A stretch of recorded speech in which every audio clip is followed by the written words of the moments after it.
Bueno, vamos a continuar con los videos de obligaciones. Son bastante extensos, por lo que habrán visto. O sea, hay diversidad de temas. Así que bueno, ahora vamos a continuar con las obligaciones principales y accesorias.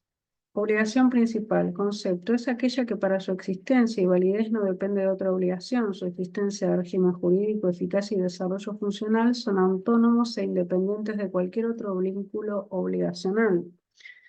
Obligación accesoria, concepto. La obligación es accesoria cuando su existencia y validez depende de otra obligación que le sirve de fundamento. Por ejemplo, alquilo un departamento y Pedro me sale de fiador o garante. La obligación principal es el pago del alquiler, la fianza es accesoria. El nuevo código define este tipo de obligaciones en el artículo 856. Obligaciones principales son aquellas cuya existencia, régimen jurídico, eficacia y desarrollo funcional son autónomos e independientes de cualquier otro vínculo obligacional. Los derechos y obligaciones son accesorios a una obligación principal cuando dependen de ella en cualquiera de los aspectos precedentemente indicados o cuando resulten esenciales para satisfacer el interés del acreedor.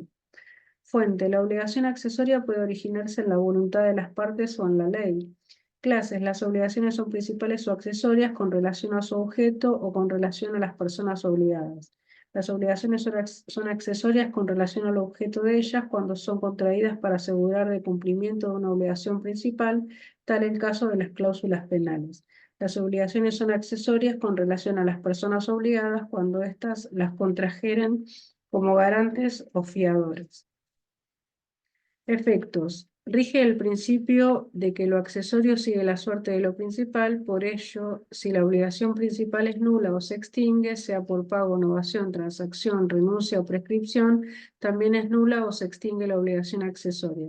Inversamente no sucede lo mismo. La nulidad, extinción o ineficacia de la obligación accesoria no afecta a la obligación principal, salvo disposición legal o convencional en contrario. Artículo 857.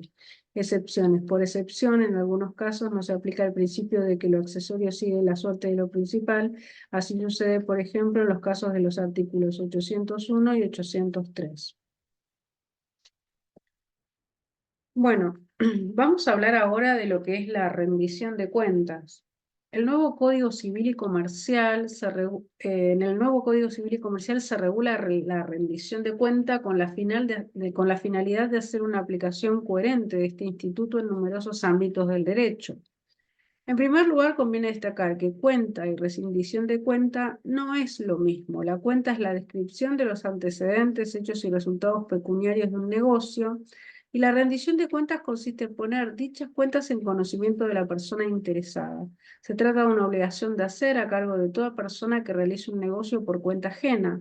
A veces la rendición de cuentas está impuesta por la ley, por ejemplo, el tutor, al tutor, al curador, a la albacea, en otras por la naturaleza del negocio o por convención de las partes, por ejemplo, el mandatario, el comisionista, el gestor de negocios, el administrador de una cosa común o el administrador de un consorcio, ¿sí? Bueno.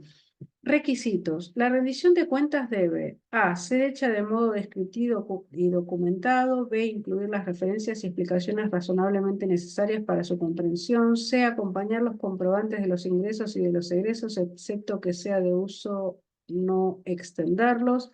D. Concordar con los libros que lleve quien las rinde. La rendición de cuentas debe describir claramente los hechos u operaciones realizadas, ingresos, egresos, saldos, etc., todo acompañado con los documentos que lo corroboren. La información suministrada debe contener una aplicación clara, precisa y detallada de lo actuado, de modo tal que pueda ser razonablemente comprendida por quien la recibe. Lo expresado en la rendición de cuenta, por ejemplo, un egreso debe concordar con los libros que lleva el que hace la rendición de cuentas. Bueno, ahora vamos a hablar de los obligados a rendir cuentas. Están obligados a rendir cuentas excepto renuncia expresa del interesado. A. Quien actúa con interés ajeno, aunque sea en nombre propio. B. Quienes son parte en relaciones de ejecución continuada cuando la rendición es apropiada a la naturaleza del negocio. C. Quien debe hacerlo por disposición legal. La rendición de cuentas puede ser privada, excepto si la ley dispone que debe ser realizada ante un juez. Ejemplos: están obligados a rendir cuentas en general los administradores de bienes ajenos, administración de consorcio de propiedad horizontal, administrador de una sucesión, administrador judicial, el curador, el tutor, el mandatario, el comisionista, el comerciante, se actúa a cuenta de otra persona, etc. ¿Cuándo se deben rendir cuentas? La rendición de cuentas deberá hacerse en la oportunidad que haya convenido las partes o cuando lo disponga la ley. A falta de estas indicaciones, se deberá rendir al concluir el negocio. Si se trata de negocios de ejecución continuada, operaciones, por ejemplo, operaciones que se realizan todos los meses, se debe rendir al final de cada periodo o al final de cada año calendario. Por ejemplo, un administrador de consorcio de propiedad horizontal hace una rendición de cuentas todos los meses. Dice el artículo 862 del nuevo código. Aprobación. La rendición de cuentas puede ser aprobada expresa o tácitamente. Hay aprobación tácita si no es observada en el plazo convenido dispuesto por la ley, en su defecto en el de 30 días de presentadas en debida forma. Sin embargo, puede ser observada por errores de cálculo o de registración dentro del plazo de caducidad de un año de recibida. Presentadas las cuentas con todos sus requisitos al mandante o dueño del negocio, este debe aprobarla o hacerle las observaciones necesarias. La aprobación puede ser expresa o tácita, es tácita si no se hacen observaciones en el plazo fijado por las partes o por la ley, o en su defecto si no se hacen observaciones dentro de los 30 días de presentadas las cuentas. De manera que si no hay observaciones en los plazos indicados, se presume iuris tantum, que hay aprobación de las cuentas. No obstante, los errores de cálculo de registración pueden ser observados dentro del plazo de caducidad de un año de recibida. Tratándose de relaciones de ejecución continuada, si se aprobó la rendición de cuentas del último periodo, se presume que también fueron aprobadas las rendiciones correspondientes a los periodos anteriores. Artículo 863 del Código Civil y Comercial. Bueno, ahora vamos a hablar del pago de saldo y devolución de documentos. Aprobadas las cuentas, el saldo resultante generalmente en dinero debe ser pagado en el plazo convenido o dispuesto por la ley, en su defecto en el de 10 días. Además, el que rindió cuentas debe devolver al interesado los títulos y documentos que le hayan sido entregados, excepto las instrucciones de carácter personal. Juicio de rendición de cuentas y juicio por aprobación de cuentas en el Código Procesal Civil y Comercial de la Nación. Artículos 652 al 657. Dicho proceso tiene lugar cuando el obligado a rendir cuentas se niega a rendirlas o cuando el que debe aprobarlas se niega a recibir las cuentas. Demanda por rendición de cuentas. Tiene como fin A, que se dé por comprobada la obligación; B, que se condene al obligado a que rinda cuentas. Generalmente tramita por sumarísimo, pero puede tramitar por ordinario si la rendición de cuentas integra otra pretensión que deba tramitar por ordinario o por incidente, en los casos del artículo 653. El traslado de la demanda se hará bajo apercibimiento de que si el demandado no la contestare o admitiere la obligación, pero no rindiera cuentas dentro del plazo que el juez fije, se tendrán por aprobadas las cuentas que presente el actor en todo aquello que el demandado no pruebe que sean inexactas. Artículo 652. El escrito de rendición de cuentas debe contener las operaciones realizadas, los ingresos y egresos, el saldo y toda la documentación correspondiente. Saldos reconocidos. El actor puede reclamar el pago de los saldos reconocidos mediante el trámite de ejecución de sentencias, sin que sea necesario esperar la resolución definitiva sobre las cuentas y sin que por ello se entienda que las ha aceptado. Artículo 655. Demanda por aprobación de cuentas. Tiene lugar cuando el obligado a rendir cuentas las presenta espontáneamente y el titular de los bienes se niega a recibirlas, o sea, el medio por el cual el obligado a rendir cuentas puede librarse de su obligación. Dice el artículo 657 del Código Procesal Civil y Comercial. Demanda aprobación de cuentas. El obligado a rendir cuentas podrá pedir la aprobación de las que presente de la demanda, a la que deberá acompañar boleta de depósito por el importe del saldo deudor. Se dará traslado al interesado por el plazo que fije el juez, bajo procedimiento de ser tenido por conforme si no las impugnare al contestar. Se aplicará en lo pertinente el procedimiento establecido en los artículos anteriores. Bueno, deber moral, supresión de las obligaciones naturales. El Código de Vélez trataba las obligaciones naturales y las definía como las que, fundadas solo en el derecho natural y en la equidad, no confieren acción para exigir su cumplimiento. No obstante, si el deudor las cumple, autorizan al acreedor para retener lo que se ha dado en razón de ellas. Artículo 515, primera parte. Los casos de las obligaciones naturales eran numerosos: las obligaciones civiles prescriptas, las obligaciones nacidas de actos jurídicos viciados de nulidad por falta de formas solemnes, las obligaciones no reconocidas en juicio, las deudas de juego, a las que la ley por razones de utilidad social les deniega acción, El caso del concursado que paga a sus acreedores la parte de la deuda de la que había quedado liberado. Cuando se pagan los saldos impagos de obligaciones extinguidas, el pago de intereses no pactados, etc. Sus efectos y características eran: A, no daban acción para exigir su cumplimiento; B, si se pagaban espontáneamente no se permitía repetir lo pagado. El nuevo código suprime las obligaciones naturales por considerar que no son verdaderas obligaciones, ya que no se puede exigir su cumplimiento, y las reemplaza por los deberes morales. Artículo 728, estableciendo que lo entregado en cumplimiento de deberes morales o de conciencia es irrepetible. Bueno, vamos a hacer un resumen como hicimos en todos los otros videos, de la clasificación de las obligaciones. Bueno, dijimos que tenemos obligaciones de dar, y estas obligaciones las podemos dividir en obligaciones de dar cosa cierta, que son aquellas que tienen por objeto la entrega de una cosa determinada al momento de contraerse la obligación; cosa cierta para transferir el uso, la tenencia; cosa cierta para constituir derechos reales; cosa cierta para restituir. Otra obligación de dar puede ser de género: la cosa debida no está determinada y deberá individualizarse posteriormente mediante la elección de la cosa dentro del género debido. Relativas a los bienes que no son cosas, esas son otras. De dar dinero son las que tienen por objeto desde el nacimiento de la obligación la entrega de una suma de dinero. En moneda extranjera, si la obligación se pactó en moneda extranjera, es considerada como de dar cantidades de cosas, y el deudor puede liberarse dando el equivalente en moneda de curso legal. De valor se refieren a un valor abstracto constituido por bienes que luego se habrá de medir en dinero cuando sobrevenga el acuerdo de las partes o la sentencia judicial que liquide la deuda. Luego de practicada esta determinación, la obligación se convierte en una deuda de dinero. ¿Sí? Estas son las obligaciones de dar. ¿Sí? De dar cosa cierta, de género, relativas a bienes que no son cosas; de dar dinero en moneda extranjera; y de valor.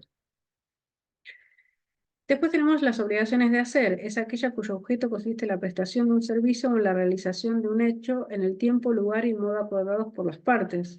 Pueden ser de medios, cuando el deudor se compromete a realizar una actividad con toda su diligencia para tratar de lograr un resultado, pero sin asegurar que ésta se cumpla.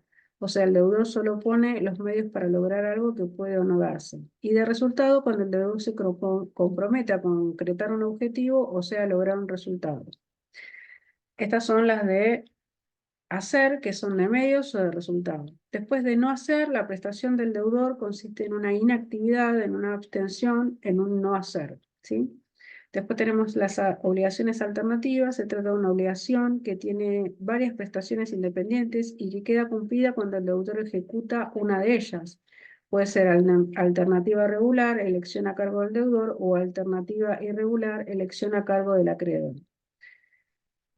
También dentro de las alternativas tenemos las de género limitado. Son obligaciones en las que el deudor debe entregar una cosa incierta, pero dentro de una cantidad determinada de cosas ciertas del mismo género o especie. Después tenemos las facultativas. Son aquellas que, si bien tienen por objeto una sola prestación, que es la principal, dan al deudor la facultad de librarse cumpliendo otra prestación, que es la accesoria. Después tenemos obligaciones con cláusula penal y sanciones conminatorias. Con cláusula penal es una obligación accesoria que tiene como fin asegurar el cumplimiento de la obligación principal, imponiendo al deudor una pena o multa para el caso de que no cumpla la obligación o la haga tardíamente. Moratoria: en este caso la cláusula funciona en caso de retardo o en el cumplimiento de la obligación.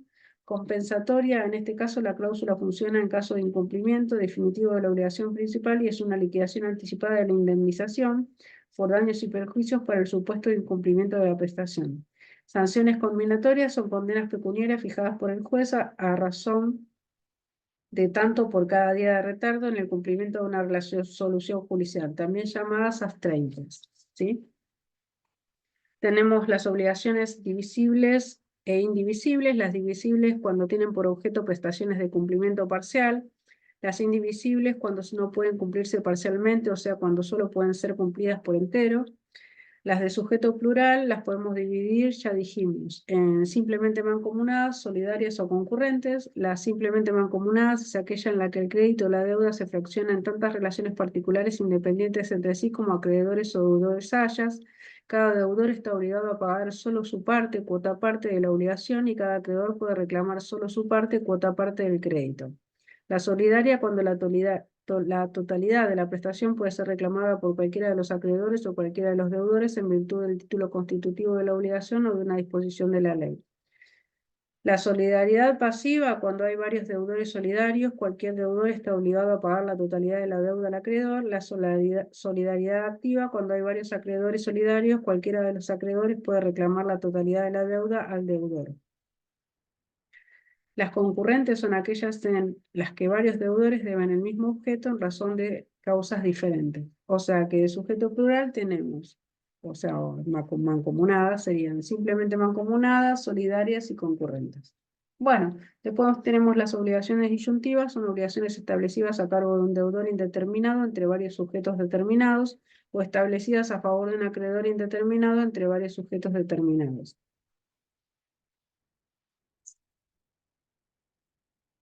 La principal es aquella que para su existencia y validez no depende de otra obligación. Principales y accesorias, y la accesoria cuando su existencia y validez depende de otra obligación que le sirve de fundamento. Rendición de cuentas. La cuenta es la descripción de los antecedentes, hechos y resultados pecuniarios de un negocio. La rendición de cuentas consiste en poner dichas cuentas en conocimiento de la persona interesada. Se trata de una obligación de hacer a cargo de la persona que realiza un negocio. Deber moral, supresión de las obligaciones naturales, trata de las obligaciones naturales y la definida como las que fundadas en el derecho natural y en la equidad no confieren acción para exigir su cumplimiento. No obstante, si el deudor las cumple, autoriza al acreedor para retener lo que se ha dado en razón de ella. Artículo 515, primero. El nuevo código suprime las obligaciones naturales por considerar que no son verdaderas obligaciones, ya que no se puede exigir su cumplimiento, y las reemplaza por los deberes morales. Artículo 728, estableciendo que lo entregado en incumplimiento de deberes morales o de conciencia es irrepetible. Bueno, hasta acá llegamos con la clasificación de las obligaciones y bueno, después vamos a seguir con otros videos hablando de pago, ¿sí? Bueno, les mando un beso.